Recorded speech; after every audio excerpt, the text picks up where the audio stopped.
Welcome to Week 7, Lecture C, of review of material related to Chapter 21 on the late 18th and 19th centuries. Okay, we are about to go through a whirlwind of different styles from the 1780s to about the 1880s. So, in just 100 years, we get a ton of different artistic styles. And this has to do with all of the changes happening in the world at the time. We have the Industrial Revolution in Britain in 1760, the American Revolution in 1776, the French Revolution in 1789. These revolutions were influenced by the ideals of the Enlightenment and a focus on science and the natural world. So, this plurality of styles is, we're going to go through it quickly, but one thing that you can keep in mind is that things are happening quickly. Governments are changing, ways of life are changing, patronage is changing, and how art is even exhibited and made is changing. So, change is our theme, and get ready to go through a bunch of these relatively quickly. The neoclassical style is characterized by harsh sculptural lines, a subdued palette, and it was inspired by the French Revolution. It was designed to heighten moral standards. And this new morality sought to replace the corruption and the decadence of Louis XVI's France. The Roman Empire was thus chosen as the model to emulate, hence neoclassicism. For this reason, the artists of the Napoleonic era imitated the form and content of classical works of art. And this interest in antiquity was fueled by archaeological finds that were happening at the time, such as sites as Pompeii and other excavations happening in Greece. What we'll see a lot in this lecture and this chapter are art styles rebelling against the previous one. So neoclassicism and David's Oath of the Harashai is a great example. So remember how whimsical and pastel-y the Rococo was? No more. Neoclassical style has harsh sculptural lines, a subdued palette, and recession into space. So David is a fascinating character politically. He's one of the leaders of the French Revolution, but then he painted Oath of the Harashai for Louis XVI, who the French Revolution was rebelling against. And then later he found himself making a work commemorating the coronation of Napoleon. So he struggled against the French monarchy, but worked for them and then lived to see it restored. He actually spent the last years of his life in exile in Brussels. Anyway, all that tumultuousness, though, is not reflected in the subject matter of this painting. Here he portrays a dramatic event in Roman history, and it's meant to heighten French patriotism and courage. Three brothers are depicted preparing to fight an enemy of Rome, and here they're swearing an oath to the empire on swords upheld by their father. To their right, their mother and other relative collapse in despair over the men's safety, but they're also distraught because one of the enemy men is engaged to a sister of the family. So family pitted against family. Yet this is not a subject that is extremely emotional. David controls any tendency towards sentimentality by reviving that classical balance of emotion and restraint. So there's a really, the elements of the composition work to harness that emotionalism. He's reduced his palette to muted blues and grays with an occasional red. And the emotional response is not really that evident in the faces of the figures. Several other classical devices in David's compositional format also function to balance emotion and restraint. So notice how the figural groups form a rough triangle with their apex, the clasped swords, and that is the most important point of the composition. He further imitated Renaissance canvases by presenting cues for a linear perspective in the patterning of the floor. And So we also see the rounded Roman arches and a Roman interior and clothing. So it's definitely a style that is severe and rational and calm. Many women artists before the late 19th century did not have the opportunity to study in the same ways that male artists did. They were often not allowed to go to art schools. They were certainly not allowed to go to any classes involved drawing the nude, which is really essential for learning how to draw and paint and otherwise depict the human figure. And they were often barred from official academies of art.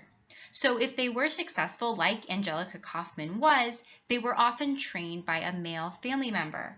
In her case, she was born in Switzerland and she was trained by her father.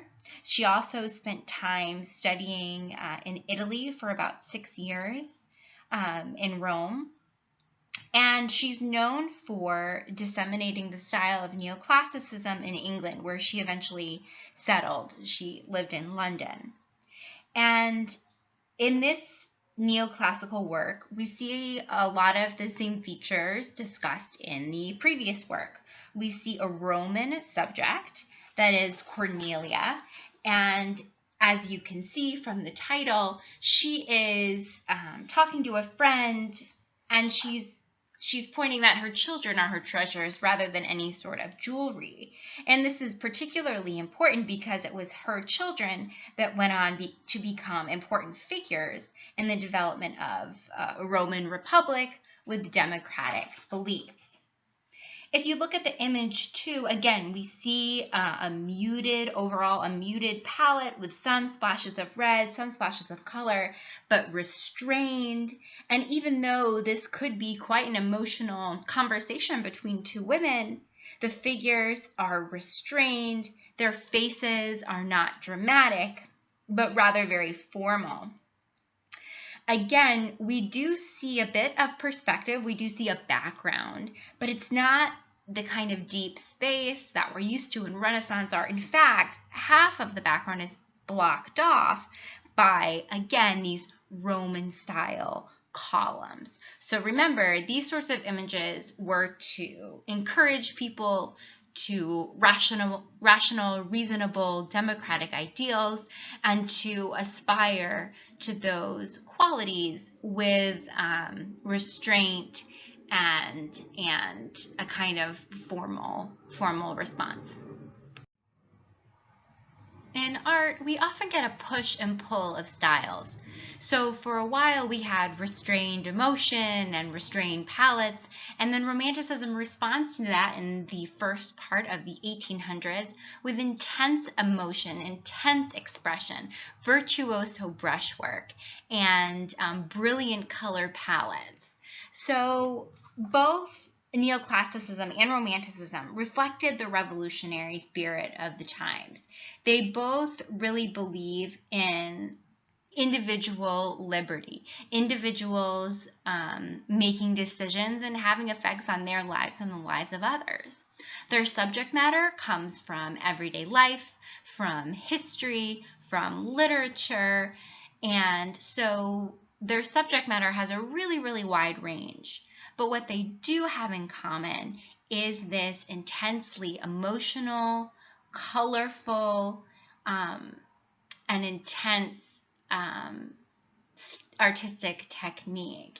And also note that in order to show these types of emotions, they often choose really extreme subjects. So, for example, the ones we're going to be looking at deal with really kind of drastic and dramatic death.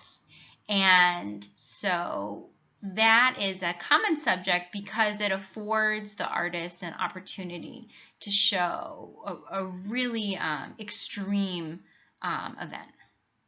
Francisco Goya was born in Spain, and except for an academic excursion he took to Rome, he spent his entire life there. Goya is best known for his works with political overtones. ranging from social satire to condemnation of the disasters of war. One of his most famous depictions of war is this, the 3rd of May from 1808, and it commemorates a real-world event, the massacre of the peasant citizens of Madrid after the city fell to the French. Goya focuses the viewer's attention on a single moment in the violent episode. A Spaniard thrusts his arms upward in surrender to the bayonets of the faceless enemy. The brusqueness of the application of pigment corresponds to the harshness of the subject. The dutiful and regimented procedure of the executioners, who are dressed in the long coats, contrasts visually and psychologically with the expressions of horror, fear, and helplessness on the faces that we can see on the peasants. The emotion is heightened even further by the use of a strong chiaroscuro that illuminates the pitiful victims while relegating all other details to darkness. So the figure that's being shot in the middle has his arms up, almost like a Christ figure. He's been interpreted as that often, in the white shirt, all that bright light shining on him. Goya devoted much of his life to the representation of man's inhumanity to man. And he often made more macabre paintings in his later style. But in terms of romanticism, we get a couple of key factors. The most dramatic event of a real world situation that had only happened about 6 months prior to when he painted it. We get dramatic light, and we get a very heightened sense of emotion and sympathy. In The Death of Sardanapalus, we see a dramatic scene of a potentially fictional king, Assyrian king, Sardanapalus. He's just found out that his enemies have invaded his palace, that they are there, and his demise is imminent. However, instead of seeing his enemies ruin all of his worldly possessions and his many wives, animals, silks, jewels, he orders his own staff to kill them all and burn them all, instead of seeing his enemies have the satisfaction of doing so. To heighten this emotional scene, Delacroix used a very dramatic diagonal composition that starts at the top left with the Assyrian king who sits in the bed looking on at the scene, goes down the bright red bed, which leads our eye past 2 women being murdered, and then ends at the bottom corner with more red drapery and jewels. Delacroix was a huge proponent of color being a mode of expression. He was not so fond of drawing and meticulous outline, but rather believed that compositions should be constructed by color. And that's largely what he is known for. And I want to point out, too, that these romantic paintings are very large. Note the size, over 12 feet by 16 feet. So they're showing this drama of human emotion on a huge scale. Usually, these type of huge paintings would have been reserved for Greek and Roman subjects or for religious subjects. But here we see a decadent king and this drastic and horrible moment of killing all of these people and animals and ruining many, many things as well. This is another depiction of a real-world event. This is Géricault's Raft of the Medusa, and it depicts nature as unpredictable and uncontrollable. Many French and British paintings of the period reveal a particular fascination with this destructive power of nature at sea. So this is based on a shipwreck that happened off the coast of Africa, in West Africa in 1816, during which a makeshift raft laden with Algerian immigrants was set adrift by the captain and crew of a crippled French ship called the Medusa. So they were left to die while the captain and crew took safer options. Like many of his contemporaries, Géricault opposed the French monarchy, and he used the tragedy of the Medusa to call attention to the mismanagement and ineffectual policies of the French government, as well as the practice of slavery. The plight of the survivors and the victims of the Medusa became a national scandal, and Géricault had authentic documentation in making this painting. He interviewed rescued survivors, he took visits to the morgue, and this was intended as a direct attack on the government. So in the beginning of the class, we looked at the different reasons for art, and one of them was art for political protest. And this is definitely an example of that. What about its romantic qualities? Well, it has a creative, dramatic composition of a diagonal configuration of figures from the corpse in the lower left that's about to slip into the ocean, upward towards the muscular torso of the black man waving a flag toward a rescue ship that's barely visible on the horizon. So again, he's depicted the most dramatic moment just when they've seen hope, when they're finally going to get rescued. But in this moment, the ship is being tossed about by the winds and the waves, and this depicts a classic romantic theme of humans against nature, and humans' will for survival amidst tragedy. The style of realism is really the beginning of modern art. So typically, if you wanted to be an artist in France, you had to go to an official art school called the Academy, and then you would produce academic art that was kind of neoclassical in style and not very innovative. So realism, though, is interested in depicting realistic life. So everyday life that happens to real people, not just literature, mythology, or the aristocrats. So realism doesn't refer to it being photorealistic. There's many styles of realism. Rather, realism refers to the subject matter. So that's an important distinction, and I want to make sure you've got that. So we see many different styles of realism, but they're all depicting everyday life.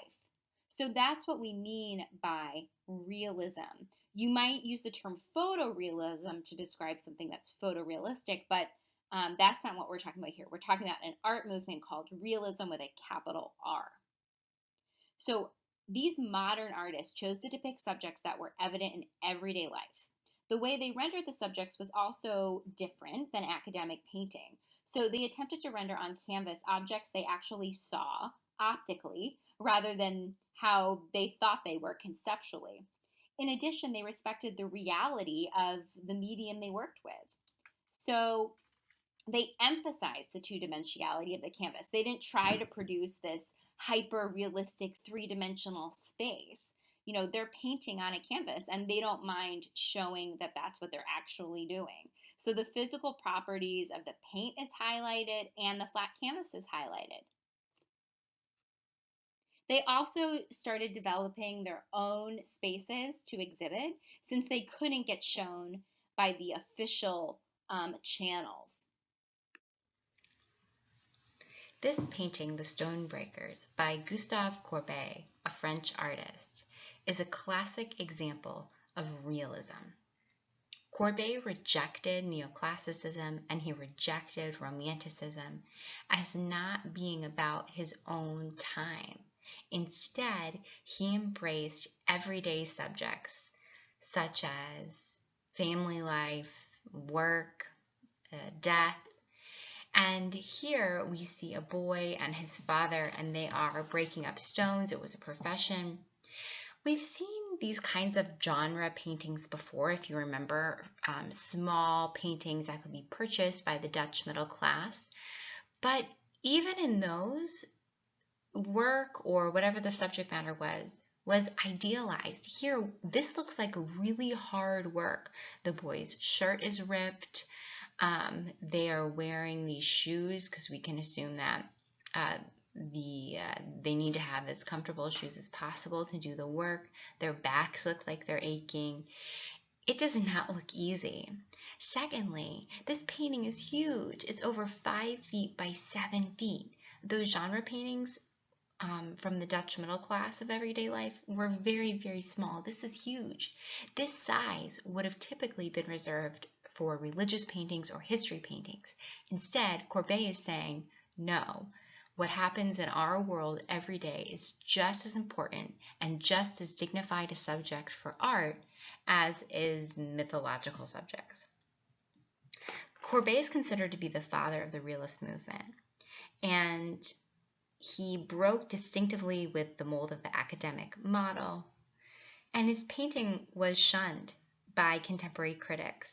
He entered into the 1850 Salon and was ridiculed in the press, and then his paintings were rejected in the 1855 Salon, so he set up his own pavilion and exhibited 40 of his paintings.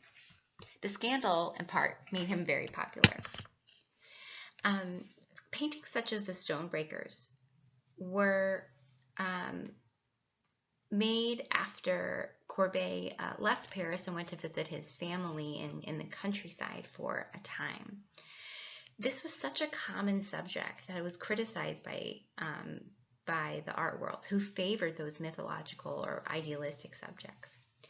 But Courbet, and he was known as saying that he couldn't paint an angel because he'd never seen one, he continued to depict these sorts of subjects despite the art world's rejection. People also found his painting technique offensive, though.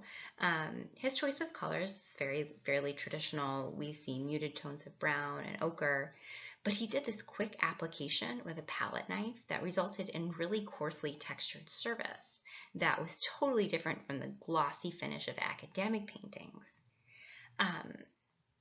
And Courbet also worked outside and with tubes of paint, which we see people started doing as paint is invented and can be portable and carried around in tubes.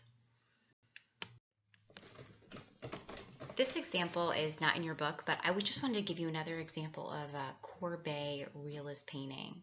Here, this is a burial scene at the cemetery. You can see the hole in the ground that's been dug. You can see the women on the right side. They're holding their handkerchiefs up to their face, not because they're crying, but because it smells so bad. We can see the pastor who looks down, ready to probably conduct the ceremony, and then we see the two altar boys, and they're clearly distracted from what's going on. So what makes this realist? It's completely unidealized scene of death. This shows a burial at a specific town at a specific point in time. Also, again, this is huge. So people were really offended that something like burial would be considered high art. They accused Courbet of causing a cult of ugliness.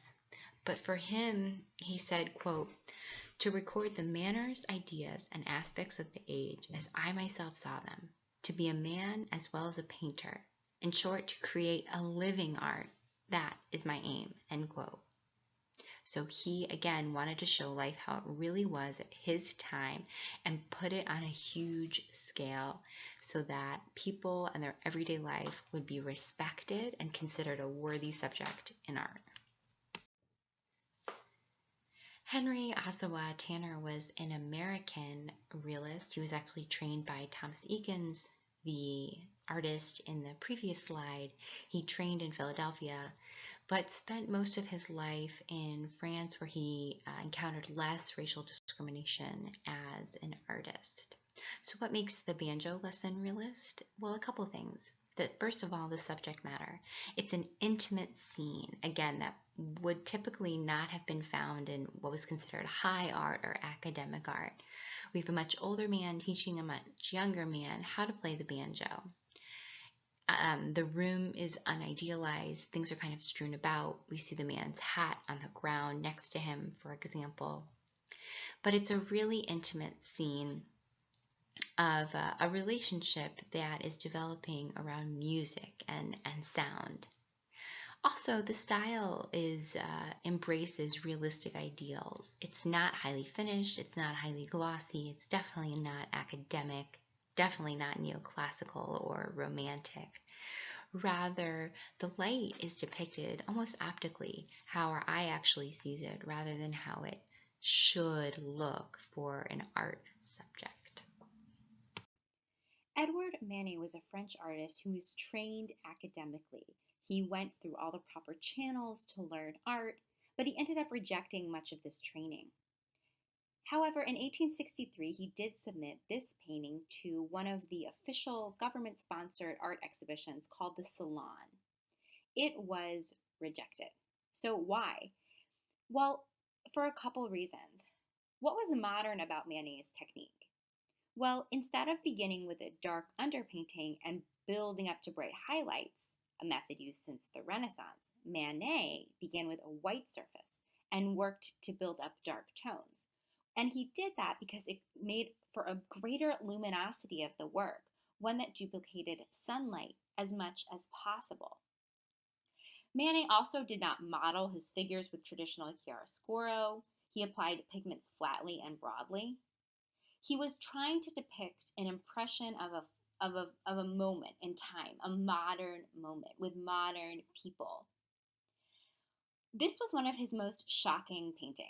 So, why was this shocking? Well, his Luncheon on the Grass takes place in a lush woodland setting. Its guests are ordinary members of the French middle class. It even resembles some Renaissance paintings of figures eating in a field. There's a stable pyramidal composition that the figures are in the middle ground. And it's actually even derived, the figural group is derived from an engraving by Raphael. So, what was so alarming? It was that there's no explanation for the behavior of the picnickers. So, we've seen clothed men and naked women before in the history of art, but the reason would be that these were classical figures or something to do with mythology, but no, they're modern people. Look at their clothes. The men are clothed. They're chatting, seemingly unaware of the woman or not upset by it. And she was actually a known prostitute. She was not a nymph or a Venus, but she was Manet's model and friend. And the men were his brother and a sculptor friend. So, what was so shocking was that these were modern people.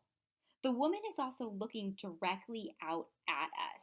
She's not ashamed. She's not scared. Her body's also not idealized. She has folds and wrinkles in her belly and her legs. And when he submitted this, it was rejected along with other modern artworks, so that they actually opened a salon of the rejected painters. And that actually became extremely popular, even more popular than the official exhibitions. So he's interested in painting, direct painting of optical impressions. He is interested in depicting unidealized people in modern ways, modern techniques, modern content. So this is another painting by Edward Manet entitled Olympia. It's not in your book, but it's another great example of his realistic style that influenced the Impressionists. So once again here, we have a rather traditional subject, a reclining female nude. That's certainly not unknown in the history of art. However, most of the reclining female nudes, or any nudes, female nudes that we have, are titled as goddesses, so Venus or Athena or Olympia. And Manet knows this, so he kind of cheekily titles his painting Olympia, even though we know she is not a Greek goddess. Well, how do we know she's not a Greek goddess? Again, this is the same model from the previous painting. She was a known French prostitute, and here she's reclining after a night of work. We can see she looks relaxed and confident. Her body is also not idealized like female nudes from the Renaissance and Greco-Roman period. We see patches of kind of black on her skin, and critics said that her feet looked black, though I don't really see that, but that's what they said in the reviews. Her hand is prominently displayed on her genitals, and she's receiving flowers from a maid, possibly from a customer or a suitor from the night before. She also still has her shoes on and jewelry on, so she's not completely nude. This was an extremely scandalous painting. Again, for all of these reasons, because of the realist subject and style. This was a known person from Manet's own time with an unidealized nude body and her profession and work on proud display. Many of you, I'm sure, have heard of Impressionism, but in their own time, they were not very popular. They too tried to show at the Salon like Courbet and Manet before them, but they were rejected. And after they were rejected in 1873, they organized and started showing independent exhibitions of their own work. So why didn't the public like Impressionism? Well, many of them saw the style as a very unfinished look. These were paintings that to many people looked like preparatory paintings, drawings, almost like sketches. They didn't look like complete, finished, high gloss, smooth, realistic artworks that they were used to. These paintings also didn't please the public and the art establishment, the art academies, because they were depicting everyday life. Just like Courbet and Manet before them, they were interested in their own modern world. They were interested in trains and parks and what it was like to clean laundry. They were interested in everything that had to do with the life around them. Not so much with religion, history, or noble aristocratic people. They had common philosophies about painting, although their styles differed widely depending on the artist. They all did react against the constraints of the academic style. They all advocated painting out of doors, and they studied the dramatic effects of atmosphere and light on people and objects, and they attempted to duplicate these effects on canvas with paint. It was this very painting by the Impressionist Claude Monet that inspired the term Impressionism. A critic saw this painting at one of these 1874 Impressionist exhibitions that were created from the works rejected from the official salon, and he said that it looked like an impression.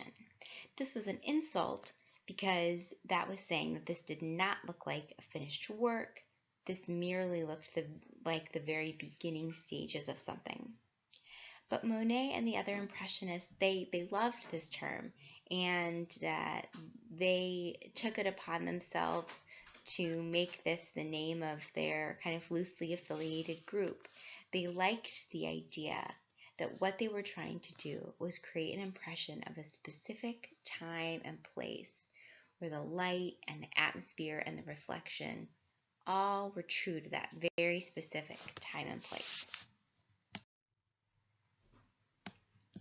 Monet's arrival of the Normandy train at the Gare Saint-Lazare from 1877 is a great example of Impressionism. Here we see a modern subject, that is a train coming in at a beautiful brand new station, and we see people and we see the sky and the foreground and the background.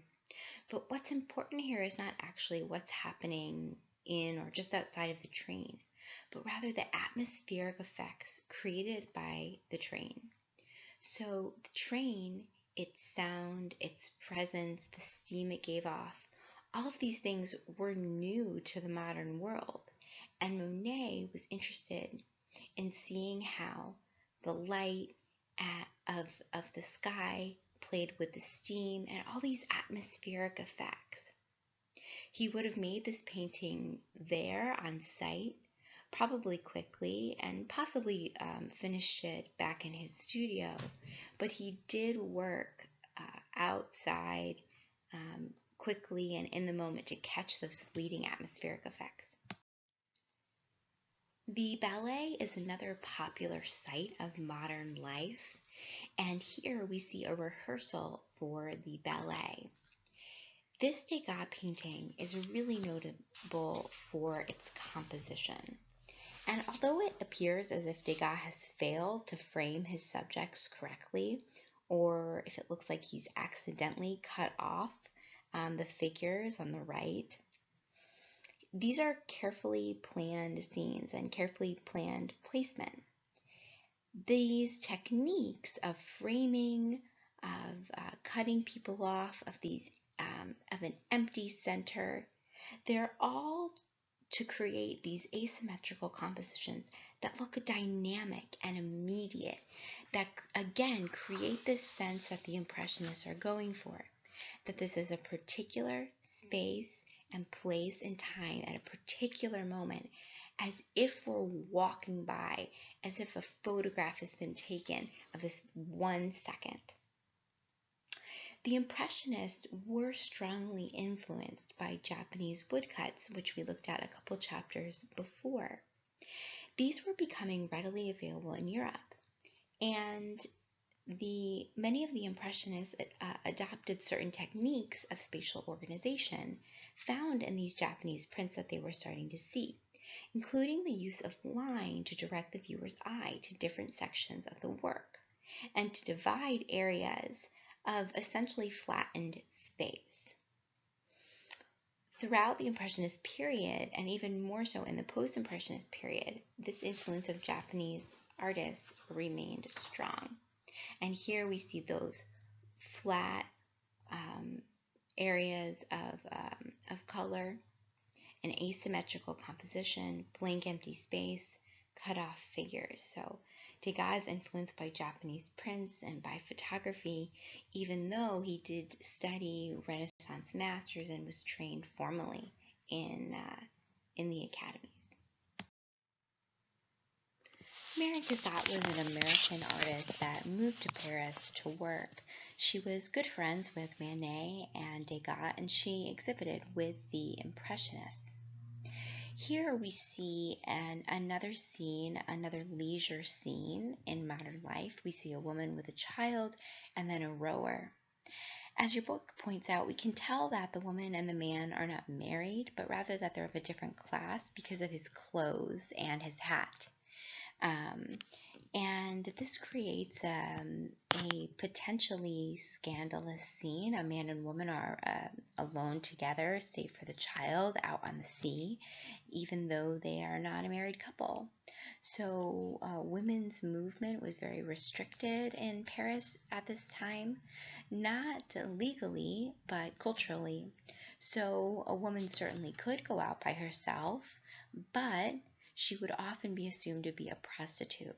Any woman out by herself of a certain class would be assumed to be a prostitute. Prostitution was a huge problem at the time in Paris, and it was ubiquitous. So women often did not go out by themselves or went out with other men. So here we have a scene and a time and a place which kind of disrupts those conventions. Still, Cassatt has used visual techniques to separate the two. For example, the oar and the yellow plank in the boat visually separate the two, even though their gazes seem to be looking at each other. So there's this push and pull of separate and togetherness of the two figures. And we can see the influence of Japanese prints on Cassatt as well. Again, there are these areas of flat color. The space does not look extremely three-dimensional. We also see a composition dominated by by lines that are leading our eye, such as the oar and the sail and the planks. And lastly, we see an intriguing composition that is, this is kind of like a close-up, kind of like a crop that puts the viewer directly into the boat, into the scene. Even though it is popular now, Impressionism really didn't last very long as a style. By the 1880s, you were getting artists that are reacting against the Impressionists, just like the Impressionists rebelled against neoclassicism and Romanticism and academic painting. Now the Post-Impressionists were reacting and rebelling against the Impressionists. So the problem that many artists had with the Impressionists is that they were too focused on this fleeting moment idea. They were against the idea that art should only depict fleeting impressions and should totally disregard traditional compositional elements. So the Post-Impressionists weren't a solidified group, rather they're just all working against Impressionism, and they kind of went in two directions. So in one direction is a rebellion against this kind of loose form. Instead, artists like Seurat and Cézanne want to bring back solid composition, form, and style, have a more systematic approach. On the other side, there are people that want to express more emotion. They think that Impressionism lacks some expressiveness of the artist's own personal emotions. And so we see that in Van Gogh, Gauguin, and Toulouse-Lautrec. At first glance, this painting, A Sunday Afternoon on the Island of La Grande Jatte by Georges Seurat, has the feeling of Impressionism kind of tidied up. We've got the small brushstrokes, the juxtapositions of complementary colors. The subject matter works too within the framework of Impressionism. It's a leisure scene in Paris, very much a scene of the modern world, everyone coming together on a Sunday in the park, no matter their class or station. However, the spontaneity of the painting style found in Impressionism is relinquished here in favor of a more tightly controlled scientific approach to painting. So Seurat's technique has been called pointillism or divisionism, and what he did was he applied pigment in small dabs or points of pure color. Upon really close inspection, the painting appears to be a collection of dots of vibrant hues, where he's put complementary colors abutting one another, primary colors placed side by side. So then these hues intensify or blend to form another color in the eye of the viewer when we look at the canvas from a distance. So he is not mixing the color, rather our eyes are, which we call optical color mixture. He used theories, color theory and studies of color contrast in his painting because he wanted to restore a more intellectual approach to painting. That again we can see as a clear rebellion against the focus of Impressionism and atmospheric effects and things like that. This painting is actually in the Art Institute of Chicago, so if you are ever in Chicago, you should definitely go see this. It's very large and very impressive in person, and when you get up close, you really can see those dots of color. It's really fascinating. Paul Cézanne said, quote, "I want to make of Impressionism something solid and lasting, like the art in the museums." End quote. Cézanne's method for accomplishing his radical departure from tradition did not disregard the old master paintings that he studied from. He did originally ally himself with Impressionism, and he accepted their palette and their subject matter, but he drew from Renaissance works and desired somehow to reconcile the lessons of that kind of art with the new thrust of modernism. Cézanne's innovations include a kind of structural use of color, meaning instead of lines and outlines, he's using broad, flat planes of color and brushwork to create his composition, creating this solid form. He's also known for kind of collapsing space, and he does that in this painting. We can see the way in which the background, the sky and the mountain, looks like they have folded upwards towards the viewer rather than receding into space. So Cézanne is interested in creating a formal structure for painting, but with the interest in abstraction and modern life of the Impressionists. So instead of using light and shadow, he's using the relationships among color to show solidity of form. This particular subject, this Mont Sainte-Victoire, is one that he painted over and over again at different times of the year and from different places. And we see how he simplified the houses and the trees into these patches of color. So instead of line, we get kind of these geometric planes of color, these masses of color to create his composition. This is really unprecedented and really new. This might not look so radical now, but at the time it really was. Vincent van Gogh, or Vincent van Gogh, was a Dutch post-impressionist painter that I'm sure many of you have heard of. He's kind of infamous for cutting off his own ear and his suicide, but he only became a painter about 10 years before his death. He was not formally trained. Rather, he decided to make this his career after he settled in Paris with his brother Theo. In Starry Night here, we see his characteristic expressiveness. So unlike Seurat and Cézanne, Van Gogh is a different kind of post-impressionist. Rather than focusing on a solidity of form, he's interested in even more expression, personal expression, than the Impressionists.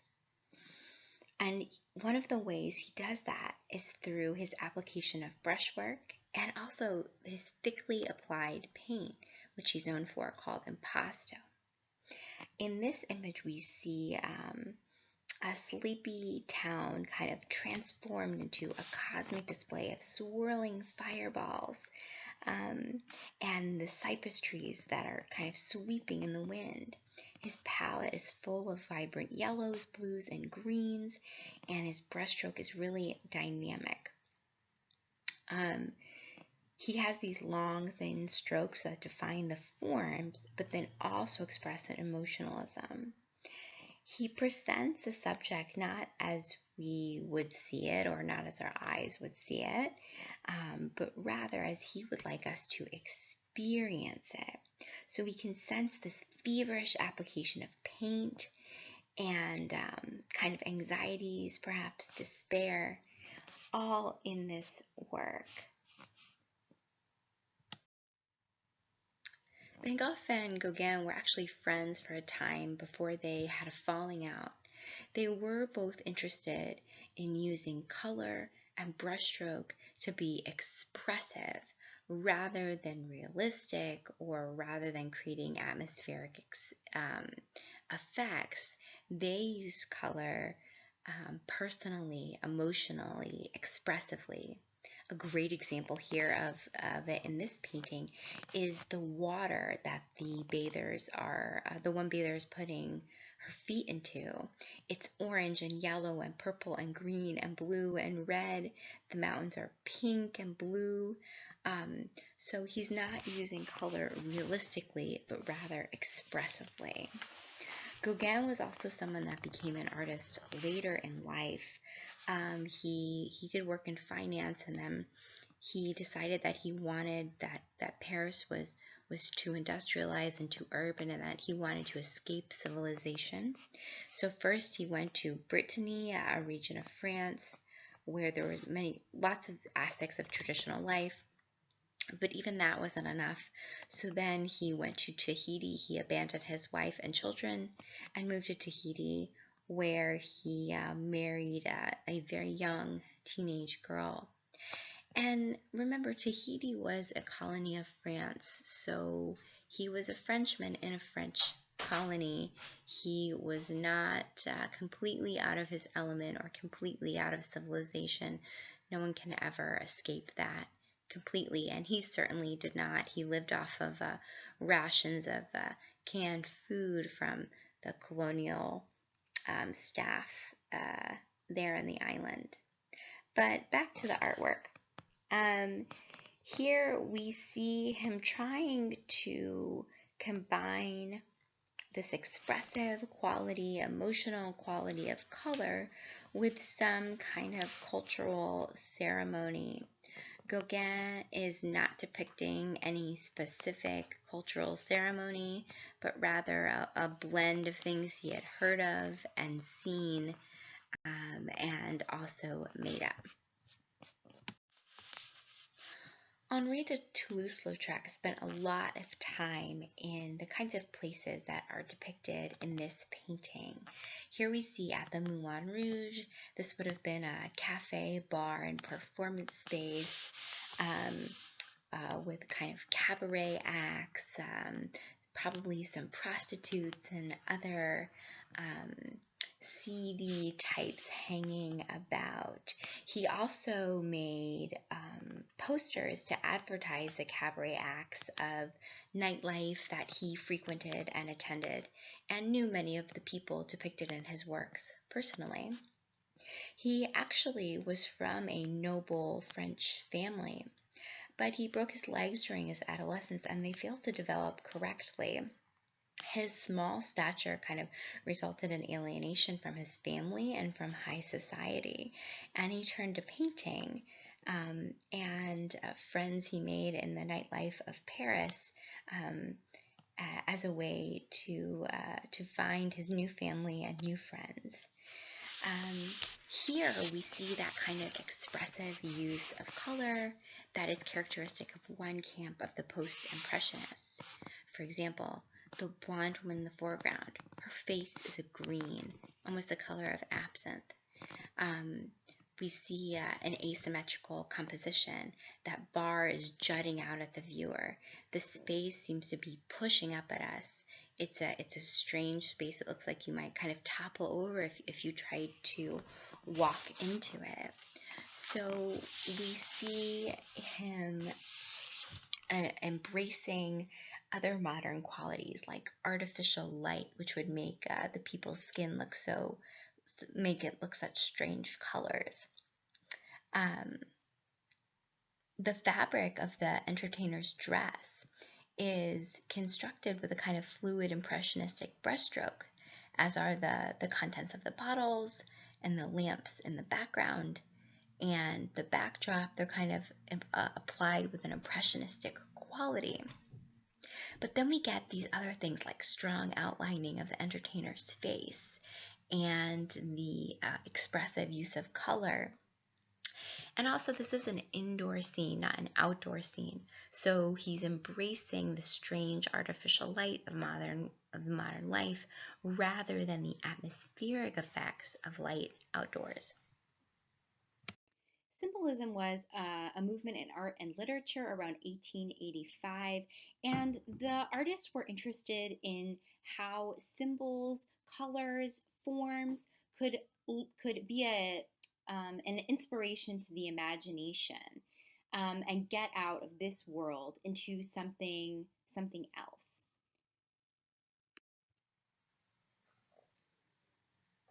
Edward Munch studied Gauguin's works in Paris, His early work was impressionistic, but during the 1890s, he abandoned that kind of lighter palette and lively subject matter for a more somber style that reflected his anguished preoccupation with fear and death.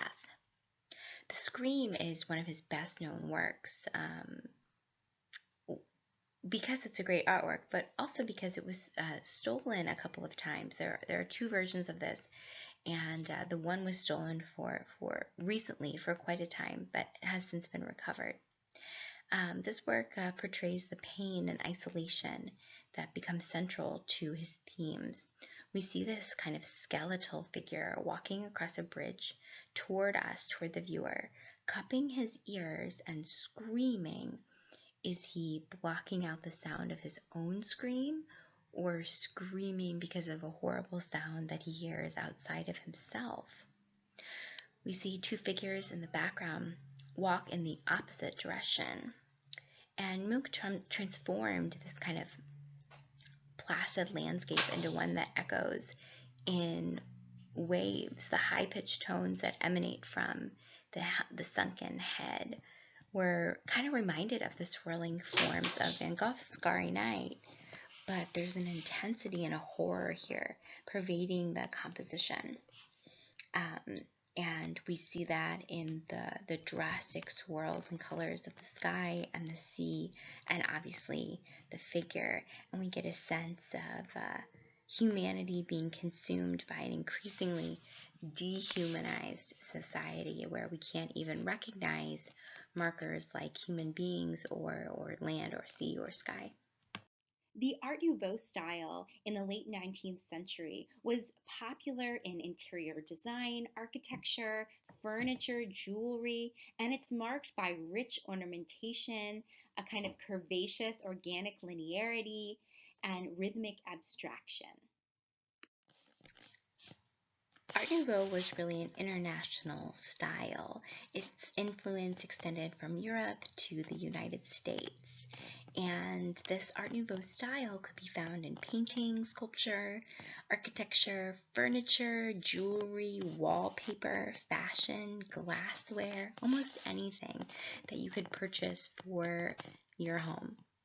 Art Nouveau is marked by this kind of lyrical linearity, a lot of use of symbolism, especially natural and organic forms, and rich ornamentation.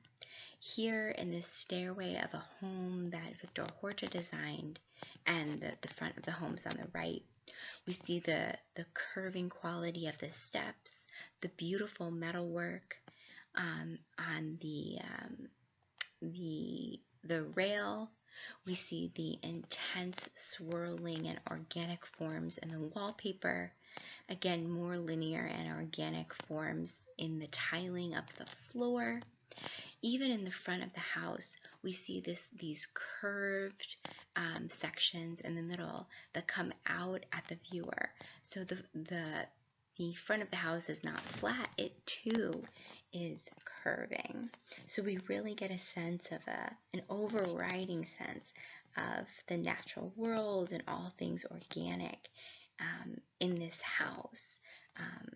It looks like perhaps exotic plant life growing on the wallpaper, a kind of rhythmic quality of the front of the home. And Art Nouveau originated in England. It was part of an arts and crafts movement that rose in rebellion against kind of the pretentiousness of 19th century art. And it kind of was a style that continued through about World War I.